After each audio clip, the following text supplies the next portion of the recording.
Buenas noches, muchas gracias por estar aquí en el 11 en México Social. Y en esta ocasión tengo que agradecer a la UNAM, al Programa Universitario de Estudios del Desarrollo, que nos haya facilitado una de sus áreas para tener la oportunidad de grabar este programa. Y en esta ocasión con alguien que ha estado con nosotros varias veces, el doctor Tonatiuh Guillén. Si hay un tema que sabemos que va a acompañarnos permanentemente, pero que ha tenido sin duda una dinámica muy compleja, es las migraciones, los desplazamientos humanos de la región y nuestro país. Y por eso, gracias, Tonatiuh, por permitirme hacer un corte, porque la verdad es la dinámica es enormemente compleja. Entonces,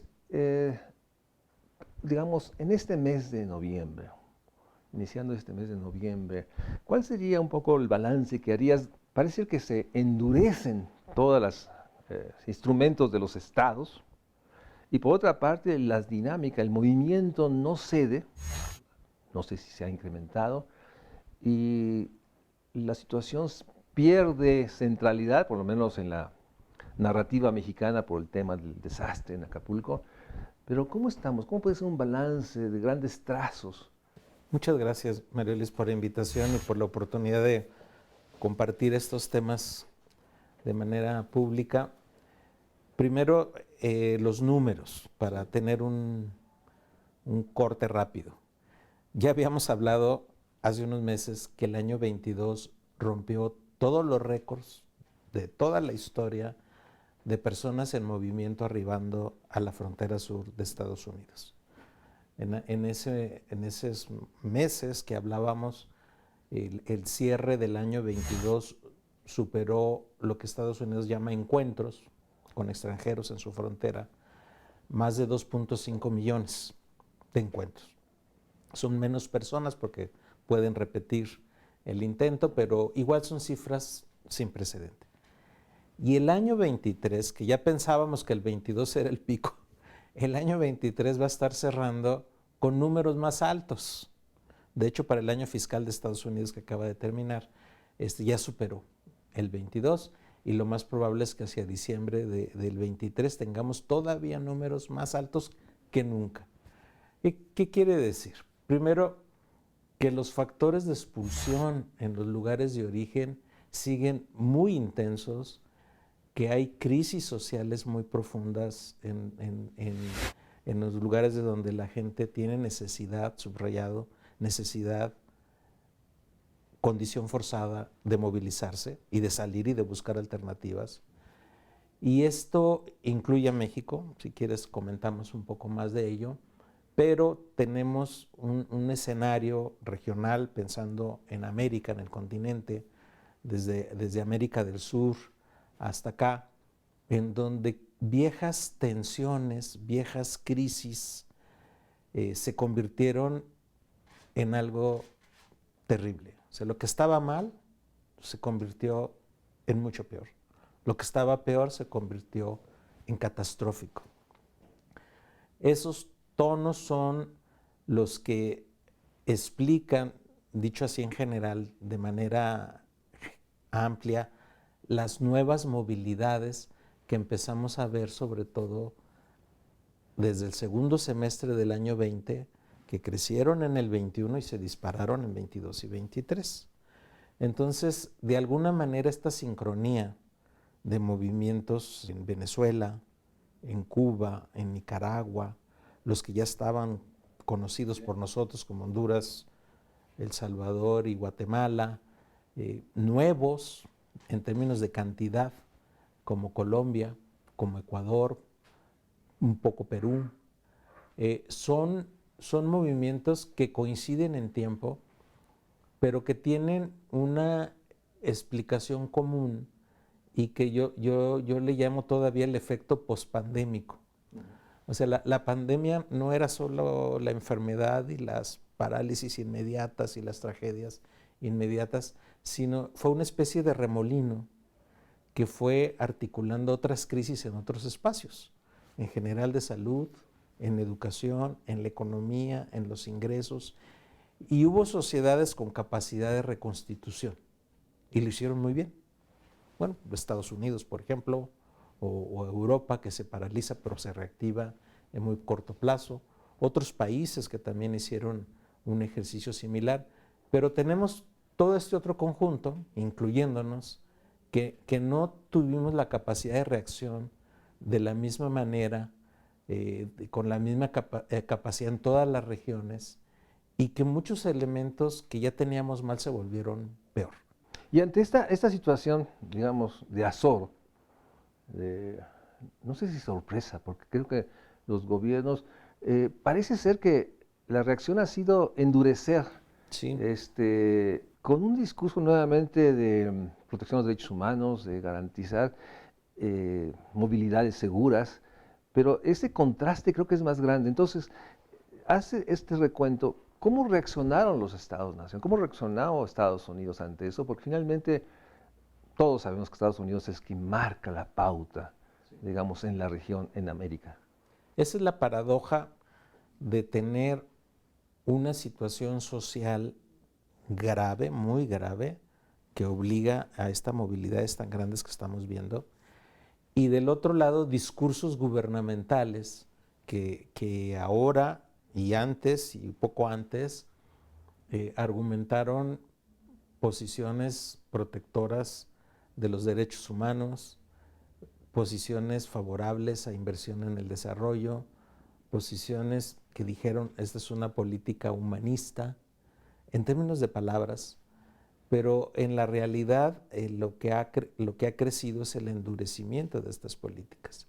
Y hay tonos paradójicos, por ejemplo, el gobierno de Biden, que empieza en una transición ya complicada en el año 20, pero que intentó romper con las políticas heredadas de Trump, como el programa Quédate en México, que fue terrible para nuestro país, o el programa que regresaba de inmediato a las personas a propósito de la crisis de la pandemia con el título 42.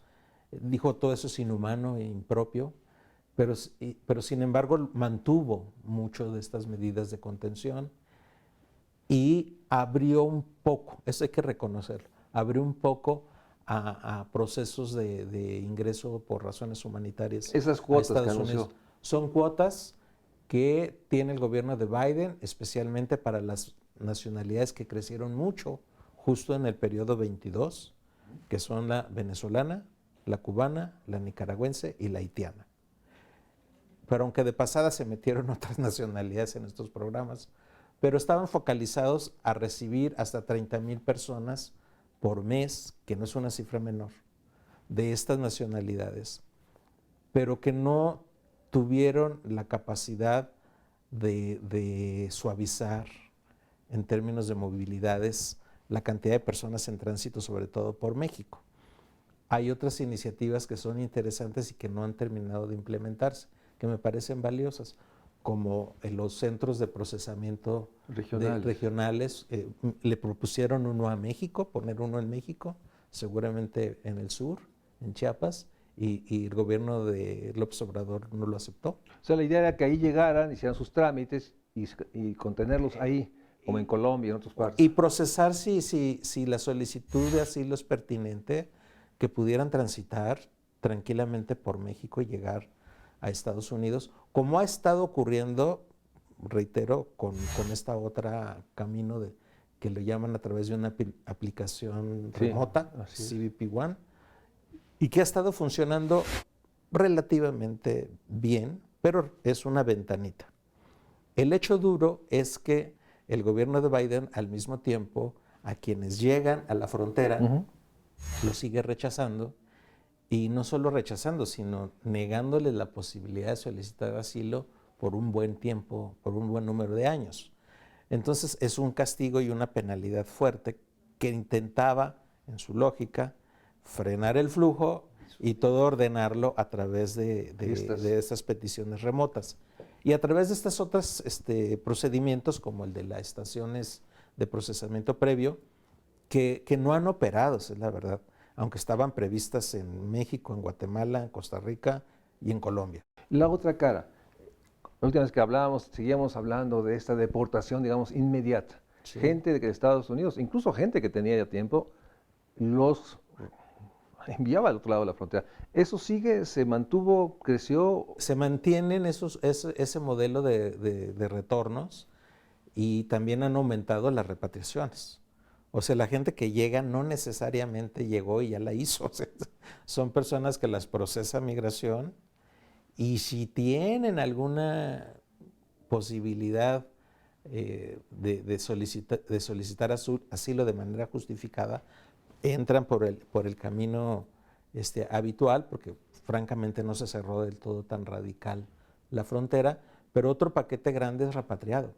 Y hay repatriaciones hacia México, porque México se volvió muy condescendiente con ello, regresar a extranjeros a la frontera mexicana y otros directamente a sus países de origen.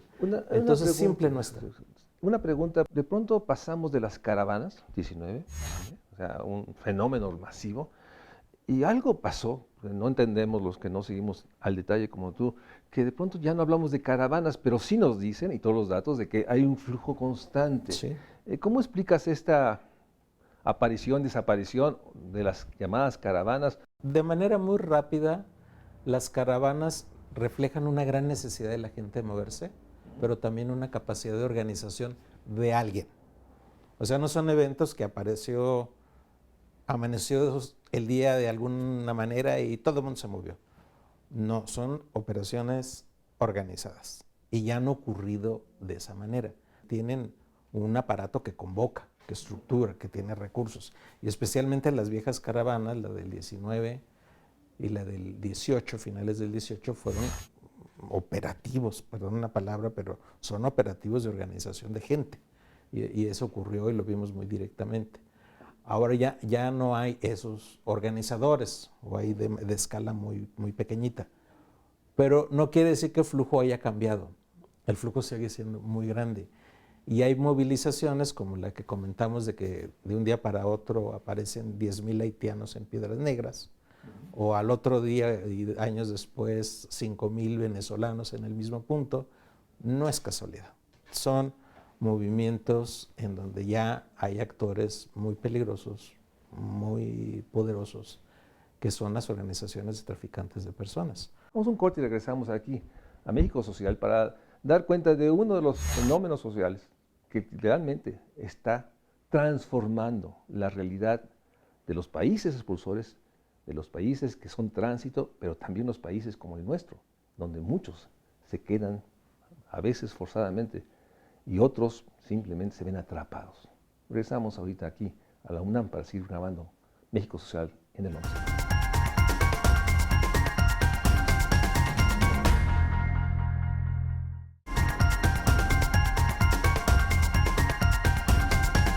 Nos queda poco tiempo, como siempre, en México Social para hablar de temas tan grandes. Déjame pedirte, ¿cuál es el escenario que ves en este fin del 23 al 24? Creo que no hemos dimensionado, me gustaría tu reflexión, el impacto en México, en las ciudades, en los territorios, de esta población que se queda atrapada, se queda esperando, haciendo reconocimiento a todo el sistema de albergues, de las diócesis, de toda la sociedad civil que sigue siendo la mano más humanitaria que tiene México, no el gobierno. Haznos este balance. Desafortunadamente, la tendencia es de una ruda continuidad, en dos sentidos. Primero, de las movilidades humanas que van a persistir. No hay señales en el horizonte que cambie el gobierno de Venezuela, que cambie el gobierno de Nicaragua, que cambie el gobierno de Cuba o que cambie el gobierno mexicano en sus muchas fallas, sobre todo en seguridad y en algunas regiones. No hay señales de cambio de política migratoria, en México sobre todo. Hemos visto crisis y dramas, crímenes como el que ocurrió en Ciudad Juárez y la muerte de más de 40 personas y heridas otras tantas. Esa rudeza no tiene visos de ser modificada. Hay más señales que dicen no vamos a cambiar nada que señales que digan nos interesaría cambiar algo. Eso hay que subrayarlo. Entonces tenemos una ruda continuidad y una ruda tensión, yo le llamo una colisión, nada metafórica entre políticas migratorias, aparatos migratorios de control, freno y una movilidad humana que tiene necesidad de alternativas. Y en esa colisión mueren personas, pasan tragedias. Nuestro promedio anda como entre 3 y 4 personas por día muriendo en ese proceso, de las que se pueden registrar, porque hay muchas más que no supimos nunca más de dónde quedaron. Entonces es una tragedia humana de grandes cantidades. La coyuntura electoral tiene dos lados: el uso, manipulación, que ya abiertamente existe del tema migratorio en Estados Unidos, y su uso y manipulación sobre todo por el Partido Republicano y sus candidatos posibles que están en una competencia de quién es el más duro, el más agresivo contra la migración y el refugio. Y lamentablemente va a seguir así ese tono. Y eso cierra el margen de maniobra de cualquier reforma en Estados Unidos. Entonces estamos caminando hacia más o menos lo mismo. Del lado mexicano, lamentablemente, todo esto que estamos comentando de lo que está pasando en regiones tan importantes del norte y del sur, no tiene a los actores que lo representen. No están en la política. No hay la agenda migrante claramente planteada por los partidos, por ejemplo. Sí, sí. La refieren, la aluden, pero agenda de cambios, de transformación y de compromisos no están claramente en el mapa. Y del otro lado, un discurso que simula y simula. Y la reunión que recientemente tuvieron los líderes latinoamericanos de los países más expulsores, pues nunca hablaron de responsabilidades propias, nunca refirieron a las urgencias que están ahora vivas a kilómetros de donde se reunieron, urgencias graves de atención, nadie las aludió. El cambio hacia comprender que es una crisis de refugio, y no migrantes, una crisis de refugiados, y obligaría a activar otro tipo de normas y de principios nacionales e internacionales de protección, que es lo que no estamos haciendo. Son temas que no estuvieron, y claramente es una reunión que pudo haber sido muy divertida en cuanto a encuentro ir a las pirámides, por ejemplo, ir a las para pirámides, hablar de esas cosas extrañas. Ver esas cosas maravillosas de las ruinas mayas, pero más allá de eso, del impacto de cambios, de políticas, de iniciativas, de horizontes, no los hay. Y hubo temas como la relación de Cuba con Estados Unidos, pues sí es importante, pero no está conectada con lo que estamos viviendo, o la relación Venezuela-Estados Unidos, pues importante, pero no está conectada con la crisis humana que está en curso. Entonces, si el escenario es de continuidades, y esa es la parte triste de la conclusión, es que seguiremos sumergidos en una crisis y al mismo tiempo sumergidos en políticos y políticas que no la quieren ver. Y tu apreciación sobre el impacto en las ciudades, o sea, ¿qué está pasando con la gente en Tijuana, que de pronto llegan, se desaparecen porque están en los cañones? ¿Cómo percibes esta coalición también entre los que llegan y los que están? Hay una parte esperanzadora. Nunca es fácil, pero hay una parte esperanzadora porque a pesar de las limitaciones, hay solidaridad. Y hay apoyos, y hay tonos de inclusión, aunque también hay de los otros, pero son minoritarios, de alguna agresividad por ahí fuera de lugar. Pero en los espacios locales, afortunadamente, predominan las iniciativas de atención del urgente, con excepciones graves, como la que ocurrió en Ciudad Juárez y el Ayuntamiento de Juárez, pero con tonos muy buenos de la sociedad civil juarense y de la sociedad civil tijuanense, o de la sociedad civil en Matamoros y en Nuevo Laredo, que ayudan, y que son sociedades civiles que se conectan con sus contrapartes del otro lado de la frontera. Y entonces se vuelve un recurso regional de contención básica, de lo importante, de lo básico, de la atención humanitaria, y que maneja un poco ese escenario hasta que la gente se tiene que mover, porque mucha gente o intenta el cruce irregular o eventualmente le toca la lotería en la aplicación CBP o se regresa. Entonces esa tensión todavía está manejable y pudiera ser humanamente atendible si le pusiéramos un poquito de recursos. Una última reflexión. Dentro de todo ese contexto, me gustaría tu apreciación del sistema de Naciones Unidas. La realidad de que el conflicto, en Medio Oriente, los demás conflictos, parece que el escenario aparte es de un retraimiento o mayores retos, desafíos de ese sistema, ACNUR y otras instancias, que eran de alguna manera o siguen siendo apoyos. ¿Cómo percibes esta parte? Van a tener una continuidad en recursos porque son definiciones regionales que ya se hicieron. O sea, ACNUR tiene ya un programa definido, me parece que 2 o 3 años más todavía en esta línea de trabajo que ha sido muy valiosa, de apoyo a Comar, pero francamente con relación al tamaño de la problemática están rebasados. Y si la atención mundial se mueve a otras regiones, como ahora Medio Oriente o Ucrania, pues menos vamos a tener esa atención. Y es lamentable porque esta crisis regional que tenemos ahora, que es la más grande del mundo ahorita en términos de movimiento de personas, no tiene otra salida sino efectivamente acuerdos regionales amplios. Necesitamos una estrategia regional amplia. Ojalá en algún momento, de buena manera y con el diagnóstico apropiado, los gobiernos se reúnan para resolver, no para imaginar que resuelven o para hacer publicidad, discursos. de discursos Pero seriamente el tema tiene necesidad de una salida regional. De acuerdo, evidentemente con Estados Unidos, ojalá con Canadá, pero por lo menos un acuerdo de una cosa que se puede llamar el Pacto de América del Norte en materia de refugio, migración y desarrollo, hay que hacerlo. Hay que llegar, ya llegó un momento en que tenemos que hacerlo si queremos realmente construir alternativas. Así es. Esto, los desplazamientos, las migraciones, es parte de esta enorme complejidad del México social. La política migratoria tiene que ser revisada y tiene que ser reconstruida y tenemos que enfrentar esta realidad de que más retenes, más policías para enfrentar los tráficos, lo que está haciendo es violentando todos los derechos. Seguiremos hablando del tema. Muchas gracias a ustedes, muchas gracias a la UNAM por prestarnos sus instalaciones. Don Antioquio Guillén. Qué gusto, muchas gracias. Gracias.